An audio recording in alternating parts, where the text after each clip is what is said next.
Hi, this is Rabbi Chaim Kaufman. Welcome to our 254th installment in the Torah portion of the week.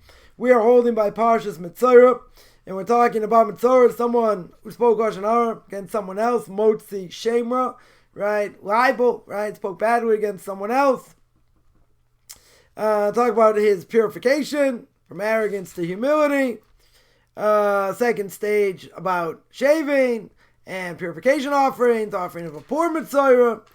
Tzaras is spiritual disease that a person got, speaking Lashon Hara, so tzaras on the house, purification on the house, etc. So the Torah tells me, book of Leviticus chapter 15 verse 16, it says a man from where it should discharge, if he has a discharge of semen, he's going to immerse his entire flesh in the water, remain contaminated until evening. Alright, so what's going to happen? He has to go to the mikvah. Gotta go to the mikvah over here, and gotta make sure there's no, in order to purify himself from the impurity, right? Speaking badly against others, or in this case, he had a seminal emission, right? He had a seminal emission over here. So by having a seminal emission, he has to go wash his body. He has to go to the mikvah. So the Gemara in Eruvin, 4b. Says you gotta make sure there's a barrier between the flesh and the water. Right? In other words, person wouldn't be allowed to wear, let's say, a ring. You have to take your ring off if you wore a ring. Right? It's a barrier between the flesh and the body. Right? An earring, nose ring, whatever. Anything that is considered a barrier between the flesh and the water, person not allowed to wear, he has to take them off. He has to take it off before he goes into the mikvah. Says, Mori v'Rebbe, Arav Agon Ramosh Machslit, this should be well. Brings on his commentary in Chumash, in Tam V'das. That's the commentary on Chumash. And he brings a hint over here. Again, not a simple explanation, but he brings a hint. He says a tremendous hint over here that immersion is not going to help when a person is dirty. Right here we're talking about spiritual damage. Person spoke Lashon Hara. In this case they had a seminal emission, which is forbidden.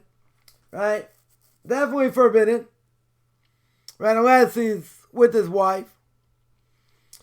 Right, but without getting into all that, he says going to the mikvah is not going to help when your flesh is dirty. Even a small amount. Dirty over here means there's a barrier. There's a barrier between the flesh and the water. Just like a woman, when she goes to the mikvah every month, cannot have a barrier between her and the water, right? Anything on her flesh to the water. The guy also, right, if he wants to become pure. And if he does, or she does, even if it's a minor amount, a small amount, it's as if a person dunked in the mikvah with a dead rat. You can say, it's kind of gross. Yeah, but it's like, you're still impure. That's the point. You're still impure over here. So dunking with having a barrier between you and the water, as if to say that the dunking itself, there's a barrier. And it's like having a dead rat in your hand. And not only that, you're not pure.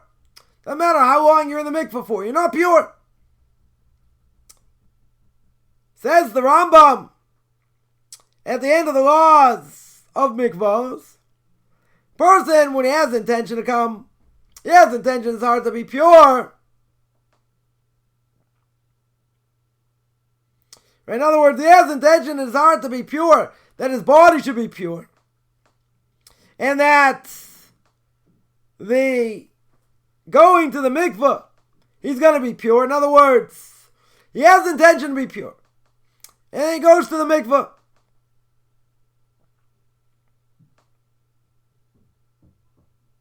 So what happens? Since when he dunks, he gets purity over here, even though his body didn't change. In other words, the person transgressed. He had a seminal emission. So he has intention, going to the mikvah is going to take off this seminal emission, this impurity. Now he goes to the mikvah, comes out, what changed? Looks the same. Seemingly nothing changed. Right? Even though nothing changed, it becomes pure. So too, a person has pure intention to take away the impurity of his soul, get rid of these bad thoughts or whatever.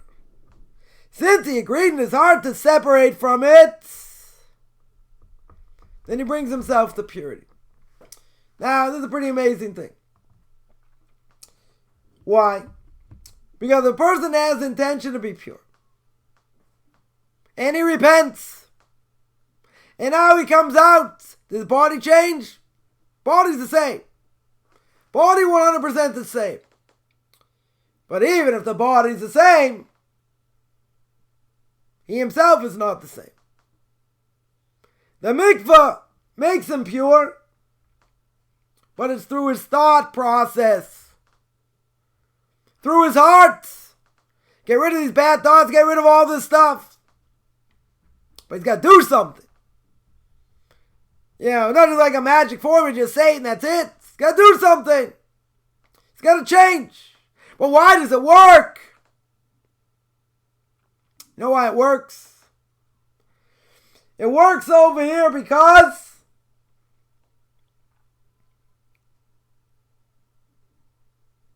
it's pureness of thought. Pureness of thought. You look at the body, body's the same. Doesn't matter. Doesn't matter over here.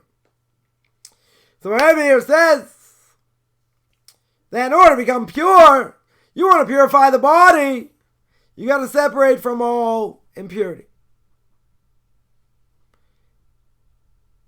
You got to separate from all impurity. And once you separate, you do tshuva, you repent, then the mikvah is going to help over here. Even if it didn't change on the outside. So too, purity of the soul. Person's going to separate from impurity.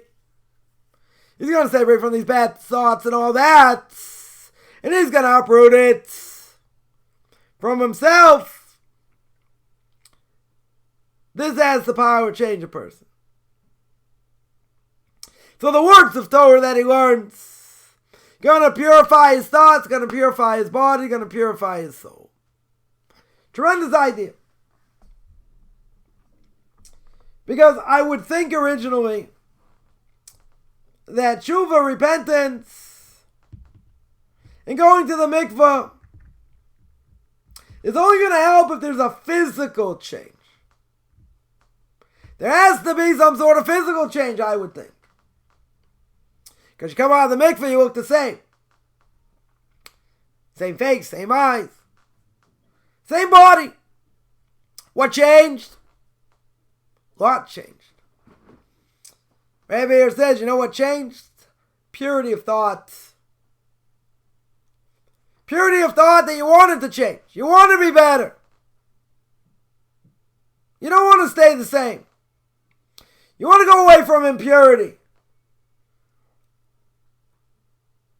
That thought process and going to the mikvah uproots it. Uproots this terrible thing they did. But we have to learn how to control our thoughts. Control what we see. Control bad ideas.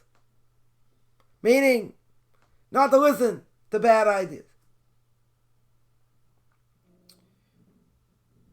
To listen to what the Torah says. But what is listening to what the Torah say do? Listening to what the Torah says purifies a person. Continues their purification. You go against that, makes you impure. Might not make you impure to have to go to the mikvah. Doesn't mean it doesn't make you impure. So, we struggle every day by things we hear, by things we see. So we have to work very hard, get these thoughts, these ideas, bad ideas, out of our minds. How am I going to do that, Torah? Focus on Torah. Because when I focus on Torah, purifies the body, purifies the soul. If not, the body and the soul are impure. But what's the chiddush over here? What's the novelty? The novelty is, I have pureness of thought, I go in the mikveh, come out of the mikveh, become pure. The novelty is, but you didn't change physically. And that's what he's saying. Even if there's no physical change, not the same on the inside. 100% not the same on the inside. It's a whole different ballgame. Because even if I didn't change physically, my thoughts changed. My soul has changed for the better. I took off this impurity, even if you can't see it. It's as if it totally disappeared. But I have to work on that purity. Purity of thought, purity of what I see. Constant battle.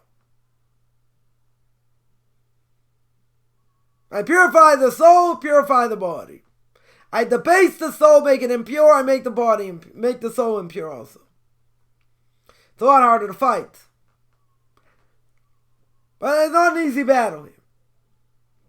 We all have things that we probably see that we shouldn't, hear that we shouldn't. It has an effect. Some people say, it's not so bad. It's only this, only that. True. Maybe it isn't. Question is it something I should be doing? But even a person thinks, really not that bad, what does it lead to? What could it lead to? Could lead to something bad. Could spiral in effect. Then how do you fight that? Person's out of control. It's hard to fight. It's like any addiction. Very, very hard to fight. But I have a great antidote. You know what that antidote is? It's called Torah. It's called doing mitzvahs. Because when a person's busy in Torah and learning and doing mitzvahs, you don't have time to sit. You're busy all the time doing good things. Doesn't mean the evil inclination doesn't come. But the reality is, it's going to cut you a lot of slack. In some ways. Because you're too busy to even sin.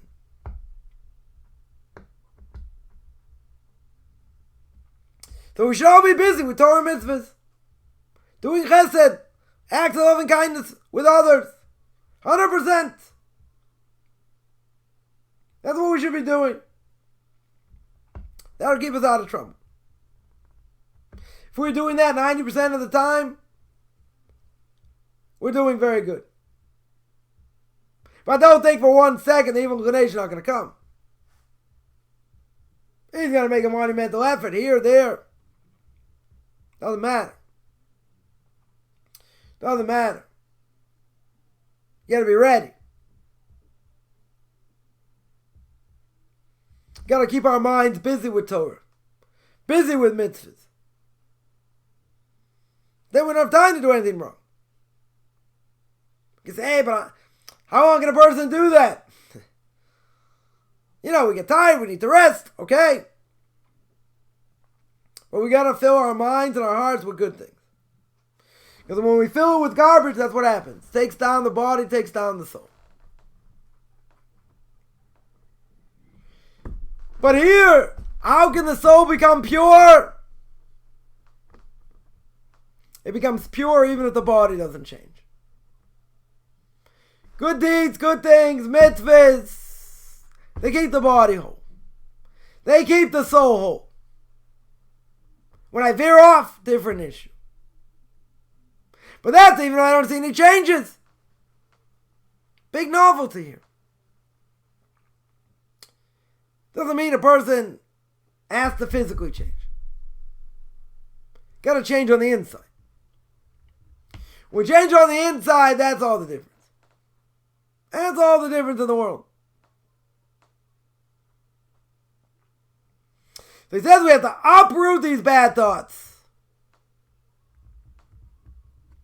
How are you going to uproot bad thoughts? Torah. Because a little bit of light pushes away a lot of darkness. And that's what Torah is going to do. That's what Torah is going to be the power to do. And that's what we have to do. It takes effort. It's not easy. But it has a major effect. Should have a major effect. Now, I'm going to say, I tried that, doesn't work. Because that means a person's too steeped too much into their desires. You got to take it little by little. Sometimes, whatever the problem is, person might have to go off at cold turkey. It's the only way. It might hurt at the beginning. Person might go through withdrawal. But over time, that's what you got to do. Because if not, you're just feeding it. And when you feed something that's insatiable, it needs more. It needs more. It needs more. How do you push that off? It gets stronger. It's hard to push off. Very, very hard to push off. It takes tremendous self-sacrifice. Keep our minds clean. Keep what we see clean.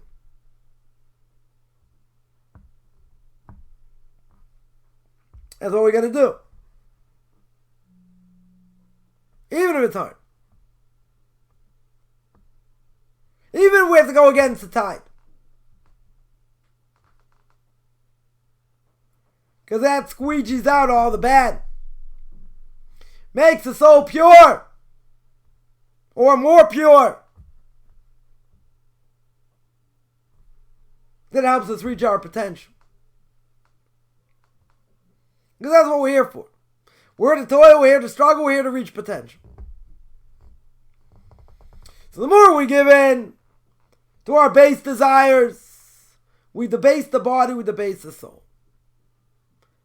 When we learn Torah, we control our thoughts, we do good things. We uplift the body and the soul. But it's a constant battle. So the Gemara says, Gemara Kedushin says, this is the antidote. God gave us an antidote. Torah's the antidote. We got to use it right. You got to strive in the right way. Got to make ourselves strong spiritually. That's how we beat the evil inclination.